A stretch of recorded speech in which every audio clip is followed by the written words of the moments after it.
Les Vraies Voix Sud Radio, le coup de projecteur des vraies voix. Marseille n'est plus le seul vilain petit canard dans la mare à cocaïne. Nos grandes et petites villes, nos banlieues, nos campagnes parfois pataugent également dans le trafic. Les forces de l'ordre croulent sous les appels au secours. Le gouvernement mène des opérations coup de poing, mais inlassablement, les vilains petits canards cancanent dans l'actualité. Grenoble, Nîmes déplorent de nouveaux actes violents ces dernières heures. Aussi, pour ce coup de projecteur, nous vous posons la question sur le compte X de Sud Radio.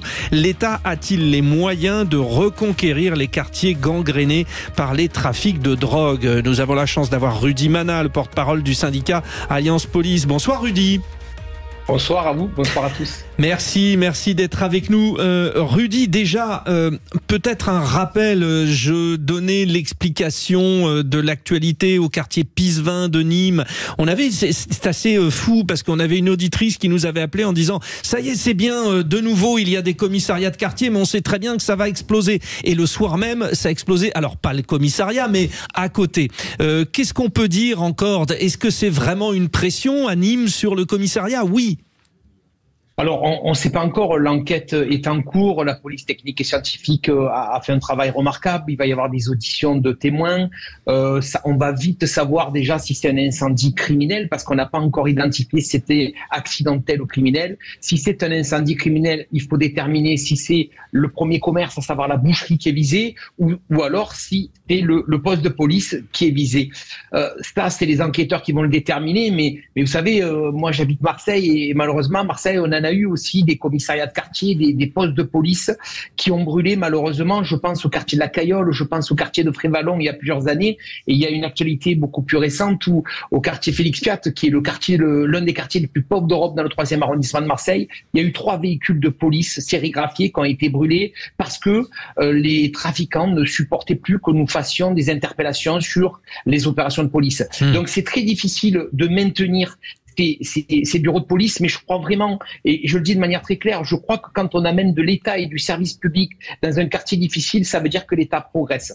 Et justement, si on recule parce qu'on brûle ça veut dire qu'on n'est pas assez fort. Rudy Mana, bon, vous restez avec nous, on installe le débat. Je vais solliciter nos 3 vraies voix et puis aussi nos auditeurs. Alors déjà, sur la consultation, je voulais juste un peu expliquer aussi la question que moi je vous proposais, c'est-à-dire, selon vous, l'État a-t-il les moyens de reconquérir les quartiers gangrénés par le trafic de drogue? Vous êtes très nombreux à répondre et vous nous dites non à 68% et oui à 32%. Mais dans cette question, les 2 choses qui sont importantes, c'est si on pense oui que l'État a les moyens de reconquérir ces quartiers, c'est aussi l'occasion de dire et si l'État faisait son travail, peut-être qu'il pourrait. Et si on pense non, c'est que effectivement dans l'état actuel des choses, on ne peut pas. Alors, tour de table, Anne-Lorraine Rousseau, est-ce que c'est une situation désespérée si on se place de point de vue politique? Désespéré, j'aime pas dire ça. J'aime pas dire ça. Je pense qu'il y a toujours une solution. On le voit. Typiquement, encore une fois, avec les JO, quand on veut mettre des moyens quelque part, on peut le faire. Si on veut mettre de la sécurité, si on veut trouver des policiers supplémentaires, si on veut mettre des moyens dans la justice pour que ça fonctionne, si on veut que nos prisons soient fiables et que les peines soient appliquées, en fait, ces moyens, on sait... En fait, la politique, malheureusement, c'est très bien ce qu'il faut faire, mais il ne le met pas forcément toujours en place. C'est très long, parfois aussi, je le raccorde, il y a des mesures qui mettent beaucoup de temps, mais je pense que les moyens, on peut les trouver, et surtout, là, maintenant, ça devient un peu de la survie. On a plus trop le choix que de les trouver, maintenant. Bon, alors, installons un petit jeu de ping-pong entre Rudy Mana, notre expert, et puis nos 3 vraies voix. Alors, sur ce que dit Anne-Lorraine Rousseau, ok, on met des moyens supplémentaires, mais Rudy Mana, ça ne va surprendre personne. En face, on n'a pas un petit délinquant, on a des gros trafiquants de drogue. Ça veut dire que, pardon, excusez-moi, mais ça ressemble un peu à la guerre. Donc, qu'on ait des moyens de police, vous me confirmez que les moyens de police, il faut que ce soit aussi c'est pas tout. Open bar pour vraiment mener le combat, c'est ça, hein?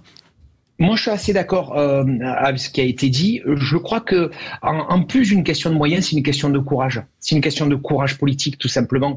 Parce que vous savez, et ça a été bien dit, ils savent aujourd'hui ce qu'il faut faire. C'est-à-dire qu'avec Gérald Darmanin, on a essayé de faire des grosses opérations, les fameuses opérations XXL, qui ont pu marcher. mais si derrière, vous n'avez pas une justice qui condamne sévèrement, et parfois elle ne condamne pas, et vous l'avez dit vous-même, parce qu'il y a des problèmes avec les places de prison, on ne construit pas assez de prisons, on n'a pas assez de place pour les mettre en prison. Il est évident que c'est compliqué, on ne peut pas attaquer d'un côté et tout laisser faire de l'autre côté. C'est ça la vraie difficulté. Il faut qu'on ait une approche globale, il faut qu'on ait une attaque forte, mais je crois vraiment que c'est plus une question de courage que de moyens. Parce que les moyens, quand on veut les mettre, et on en a parlé également pour les Jeux Olympiques de Paris, il y avait des gros moyens de policiers. On a vécu une parenthèse enchantée absolument incroyable. Moi, je vous le dis, j'ai été sur plein de sites à Paris et beaucoup à Marseille où j'ai vu des gens heureux de voir des policiers en tenue sur la voie publique en nombre. Ils venaient nous voir et nous le disaient en disant « Nous, on veut vivre en sécurité en France, on est content de vous voir. » Oui, avec de belles séquences, hein, notamment certains de vos collègues qui n'ont pas hésité aussi à prendre des photos à la demande des supporters. Il y avait j'ai vu aussi un jour d'un France-Espagne, je crois, c'était le jour de la finale du foot, un France-Espagne, un policier espagnol et un policier français côte à côte. C'était sympa. Alors, bon, passons maintenant à Joseph Touvenel. Joseph, on entend les moyens, etc., etc. Mais on est dans un état de droit, on peut pas non plus faire n'importe quoi. Oui, un état de droit, ça veut dire c'est un état qui rend la justice. C'est ça le droit. C'est la justice, c'est ce qui est juste. L'État a les moyens, mais n'a pas les volontés. Alors l'État a les moyens, sans doute qu'il faudrait une inflexion législative sur un certain nombre de points, mais si on cible les zones dites de non-droit, peut-être qu'on n'a pas les moyens de les cibler tout en même temps, mais on prend Grenoble, on prend Nîmes, ça c'est la décision politique. On définit le périmètre de la zone comme ça a été fait pour les Jeux Olympiques. Vous faites un contrôle systématique, entrée et sortie. Quand je dis contrôle systématique, avec fouille systématique. Vous faites une fouille systématique des espaces publics et des espaces privés. Ça veut dire qu'il faut sans doute un changement législatif, mais à situation et à lieu exceptionnel, je vise les lieux où la police ne peut pas rentrer. Ça s'appelle l'état d'urgence. Ça s'appelle oui, bien sûr, mais on en a besoin dans certaines zones. Si la législation le permet, vous passez au crible la situation financière et professionnelle des gens qui sont à l'intérieur de la zone et vous faites une comparaison notamment entre le train de vie et les revenus déclarés. Vous avez une justice présente qui peut prendre des décisions rapides et fermes. Alors, avec ces moyens-là, dans la durée, pas 3 jours, ça peut durer 3 mois, 6 mois, 1 an, 2 ans, vous faites le nettoyage. Voilà. Mais vraiment, c'est ce qu'a dit Rinimana, c'est un problème de volonté, c'est-à-dire de courage. Parce qu'on a les vierges effarouchées qui viendront nous dire « Oui, mais les atteintes à ceci, mais les atteintes aux droits de l'homme, quand les gens reçoivent des balles chez eux, c'est pas une atteinte aux droits de l'homme. Quand des policiers se font attaquer, c'est pas des atteintes aux droits de l'homme. Quand des jeunes meurent du trafic de drogue, c'est pas des atteintes aux droits de l'homme. C'est ça qu'il faut mettre en face de mesures exceptionnelles. Mais Naïma M. Fadel, souvent, alors je le rappelle, vous êtes une spécialiste de la politique de la ville. Souvent, le problème, c'est que ces gros réseaux, ils ne sont pas gérés depuis l'intérieur, ils sont aussi gérés depuis l'extérieur.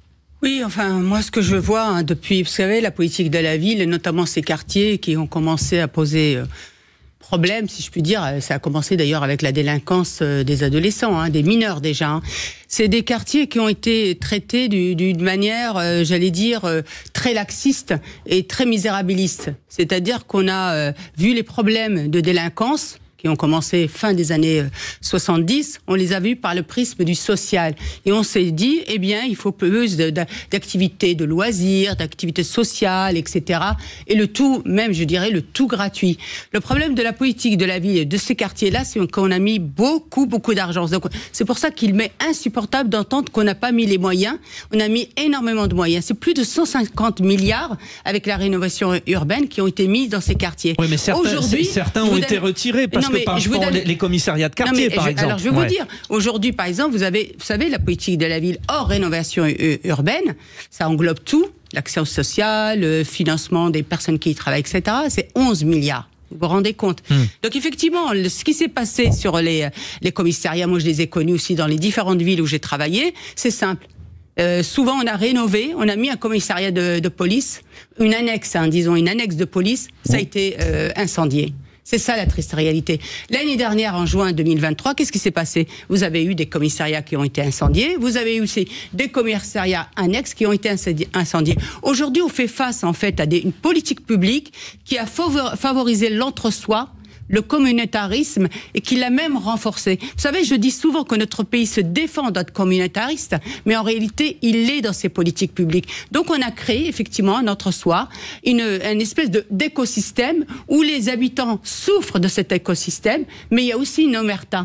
Et nos policiers, effectivement, et ça je parle sous le contrôle de Rudy, ont du mal à rentrer dans ces quartiers, et ce n'est pas possible parce qu'on a du mal à mettre en place une autorité. Et moi je rappelle que Samia Ghali, sénatrice de Marseille avait dit il faut à un moment qu'il y ait des militaires dans ces quartiers. Il faut gagner la guerre, parce que cette guerre, ce trafic de drogue gangrène la vie de tous les jours de ces habitants, et ils enrôlent des enfants qui sont enrôlés pour faire le chouf, pour faire l'alerte, etc. Alors la question, repesons-la, hein, puisque vous êtes Marseillais aussi, Rudy Mana, et cette question de l'armée, est-ce que finalement c'est un aveu de faiblesse? C'est-à-dire qu'est-ce que, en fait, c'est une petite question provoque, hein, vous me pardonnerez, Rudy Mana, mais qu'est-ce qu'ils ont de plus que vous, quoi, les militaires, c'est ça? Oui, vous savez, Samia Ghali, elle a lancé cette idée.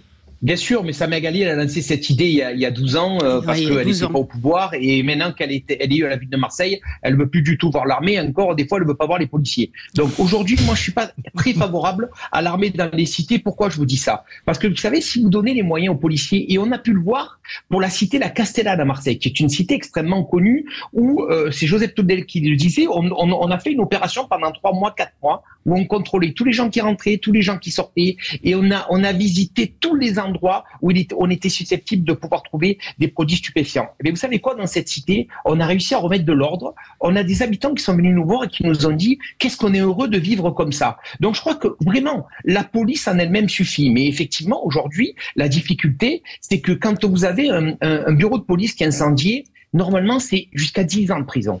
Quand vous interpellez les auteurs, en général, ils sont mineurs. S'ils prennent 1 an de prison ou 2 ans de prison, c'est le bout du monde. Et du coup, comme ils ont pris moins de 2 ans de prison, ils vont même pas en prison. Donc, en fait, c'est la réponse pénale qu'on apporte. Il faut donner de l'exemplarité, il faut donner de véritables exemples, de manière à ce qu'ils arrêtent ça. D'accord, on comprend bien le message. Hein. Bon, c'est le fameux échange entre la police et la justice. Il est question de ça. Voilà, mais quand même, en admettant que sur un quartier, vous venez de le dire, Rudy Mana, il y ait une mise en place, un dispositif que vous évoquiez avec vos idées, Joseph Touvenel, mais c'est pas déplacer le problème vers un autre lieu, Anne-Lorraine Rousseau ? Oui, il faut bien sûr aller, à mon avis, parce que le trafic de drogue, c'est quand même pas c'est pas de la petite délinquance. Enfin, il y a vraiment des gros réseaux en France. Ouais. Il y a des chiffres exorbitants sur la cocaïne qu'on trouve, donc toutes celles qu'on ne trouve pas, on ne le connaît pas. Donc je pense qu'on se rend pas compte, et c'est vraiment comme dans les films. Il y a des cartels, il y a vraiment des réseaux. Les jeunes des quartiers sont la dernière roue du carrosse là-dessus. Et je pense que c'est les chevilles ouvrières. Voilà. Vraiment, et donc je pense que ce qu'il faut faire surtout, effectivement, c'est plus de l'ordre de la justice, certes, pour les peines, mais aussi, par exemple, avec le statut du repenti, pour protéger les jeunes, par exemple, qui donneraient des informations en leur promettant. Alors ça demande un temps mais un courage aussi, justement. On en parlait tout à l'heure pour leur proposer une nouvelle identité.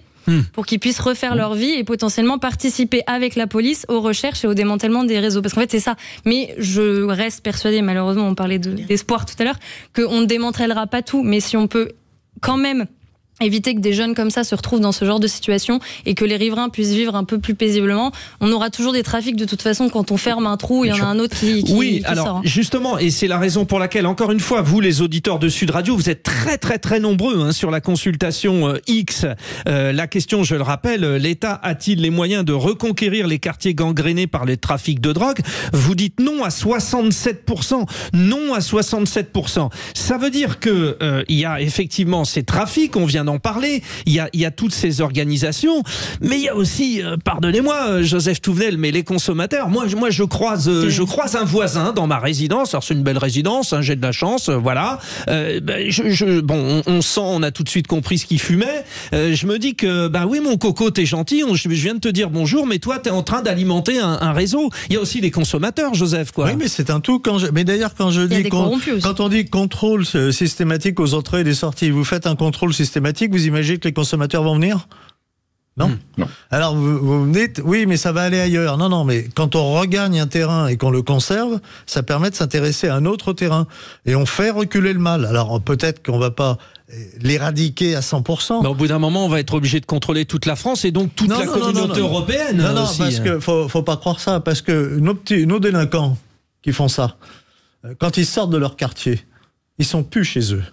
Et ils vont tomber sur les autres, qui vont pas les accepter en disant bienvenue les camarades. C'est pas comme ça que ça marche.